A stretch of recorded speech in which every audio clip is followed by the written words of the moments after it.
আসসালামু আলাইকুম। ছবিতে যেই লাইব্রেরি দেখতে পাচ্ছেন, চট্টগ্রামের বাঁশখালীর এক তরুণের হাতে গড়া এক অনন্য প্রতিষ্ঠান ছাত্রবন্ধু লাইব্রেরি।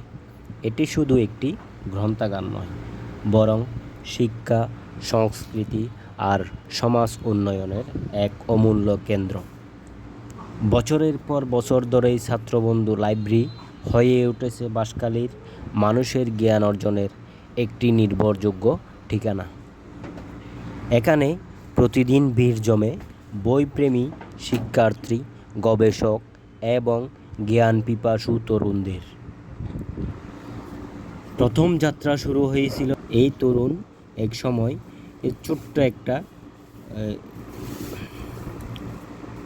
উদ্যোগ নিয়ে এই লাইব্রেরি, এই গ্রন্থাগার সে দিয়েছিল। তার লক্ষ্য ছিল গ্রামের ছেলেমেয়েদের মাঝে শিক্ষার আলো ছড়িয়ে দেওয়া, বই পড়ার আগ্রহ সৃষ্টি করা। সেই স্বপ্ন আজ বাস্তবে রূপ নিয়েছে। এখানে পাওয়া যায় সাহিত্য, ইতিহাস, ধর্ম, বিজ্ঞান সহ নানা বিষয়ে সমৃদ্ধ বই।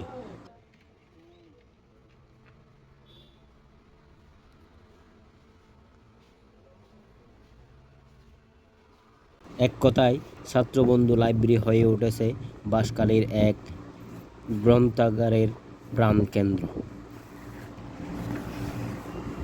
একটা সমাজকে এগিয়ে নিতে সবচেয়ে বেশি দরকার শিক্ষা আর সচেতনতা, আর সেই কাজটাই করে চলেছে ছাত্রবন্ধু লাইব্রেরির প্রোপাইটর মোহাম্মদ রুবেল হোসেন।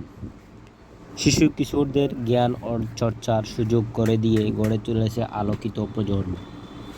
এখানে শুধু শিক্ষার্থীরাই নয়, প্রবীণরাও আসেন সময় কাটাতে। প্রজন্ম থেকে প্রজন্মে জ্ঞান বিনিময়ের এক অনন্য জায়গা হয়ে উঠেছে এই প্রতিষ্ঠান। বাঁশখালীর মতো উপকূলীয় অঞ্চলে এমন উদ্যোগ নিঃসন্দেহে প্রশংসনীয়।